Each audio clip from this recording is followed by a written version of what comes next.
your brain is going to want to say, okay, that's good enough. This problem I have that factory farmed animal products are terrible for my health, terrible for the environment, abusing the animals. This problem that I had is solved. I can be done now. No, you need to take complete responsibility, interrogate your farmer, ask them everything you need to know, have everything explicit. Do not assume the best, because there are some farmers out there using these labels who are not doing regenerative practices, who are doing the bare minimum to claim something that they are not. And the farmers who really do regenerative, rotationally grazed, healthy, sustainable, humane animal production are going to appreciate when you ask these questions. They're going to feel seen, the things that they have dedicated their lives to. They're going to understand that you hold the same values. So do not take this problem and give yourself an easy out. When you realize that factory farmed animals are destroying your health, abusing in terrible hellish conditions, these animals are destroying the planet, do not take the easy way out. Find truly healthy food, ask the right questions, and make sure you're getting the highest quality animal products. It is doable. The first thing you're going to need to do is to find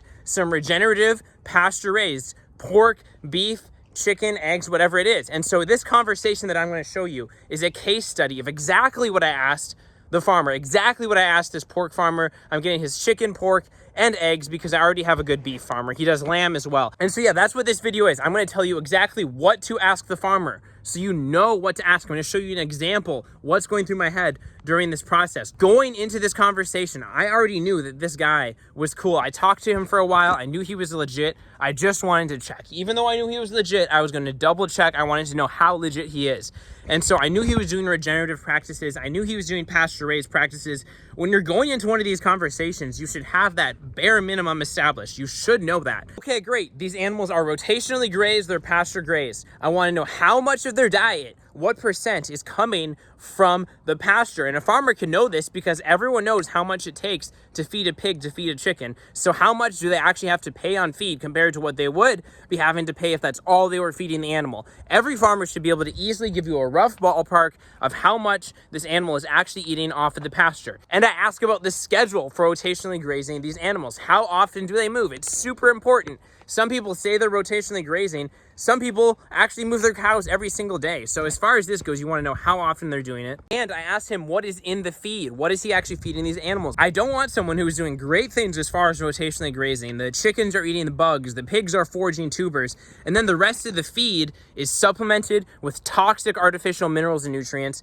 And it's full of pesticides from non-organic corn and soy. Okay, this is exactly what I was looking for. The supplemental grain, which these omnivorous animals, pigs and chickens, are eating, is coming from a good source. It's coming from a regenerative polyculture source where they're using no chemicals. It's local. It's verified by this farmer. That's great. It is okay that these omnivorous animals are eating some grains. That's to be expected. And he tells me it's about 50%. So I think the quality of the grains is great. I go into depth. I ask him more questions. What's in the feed? He said there's a bit of a mineral mix and it's just minerals, nothing else. Is that ideal? No, it's not ideal, but it's good enough for me. He gives me oyster shells. It's not full of a bunch of other junk. Okay, great. I'm really happy to hear about the quality of these grains and I want to know how much is in there. So he says about 50% and he says that applies. And I clarify all this. I'm clarifying along the way with everything. Give me all the details. He says about 50% of the diet of these animals is coming from that supplemental feed. What should a chicken be eating? A chicken should be eating 10 to 20% of the supplemental feed. Is this good enough? Yes, this is great. It's a really high quality supplemental feed. The difference between 50 and 80% of the chicken's diet coming from actual worms, bugs, and forages as far as the health of the food that I'm eating, the quality of life for this chicken and the environmental impact.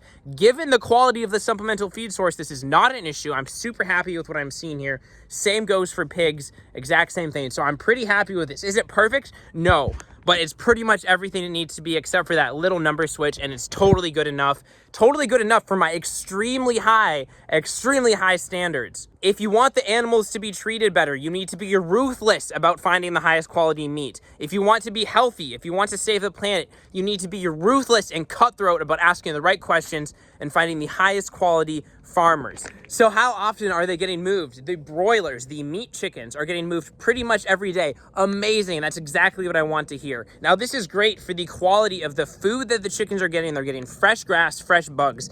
This is key for regenerative farming. In order to get healthy pastures, healthy prairies where the animals are actually able to get good food from them, These prairies are adapted to being rotationally grazed and allowed to recover. So that's really good. He says the pigs are moved every 4 to 7 days. I think this is good enough, given the fact that they're eating a significant amount of their food from foraging. That's really hard to do with pigs. I'm sure he's taking good care of his pastures. I'm probably going to go out there and visit at some point to really be sure. But every 4 to 7 days is fine with pigs because he's probably doing bigger pastures and giving them time to recover in between.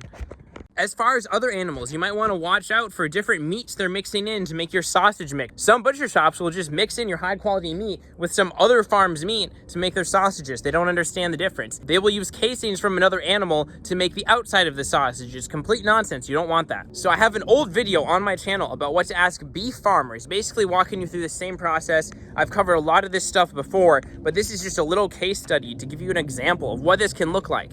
And just like that, I met the right person. For $5 a pound, I'm getting the highest quality pigs. I haven't eaten pork in like over a year until recently because I don't want to eat pigs that are not in good conditions. I want to be getting my pork from someplace that I know is good. You don't want these pigs to be abused. They're really smart animals. They're really cool. You want these pigs to be outside, rotationally grazing, eating a natural diet, and having only one bad day. And you want it to be good for the environment. You want it to be good for your health. This toxic factory farmed pork is destroying your health. Go do research into how terrible it is. I would never ever eat something like that. So that's the video. If you care about this stuff, if you care about this quality of food, go check out my channel. I build food forests and pollinator gardens for people so you can grow food that meets these exceptional standards as far as the environment and your health in your yard, around you, in your school, in your organization. That's what I specialize in. I love this stuff. I love all kinds of regenerative farming, but that's what I'm doing for people now. If you want me to design or install this kind of food forest for you, a pollinator garden in your space, go to www.eternalharvestgardens.com. I do a free consult call. I will answer any of your questions on this free consult call, and we can see if it's a good fit for me to either do an installation or a design on your land. Peace.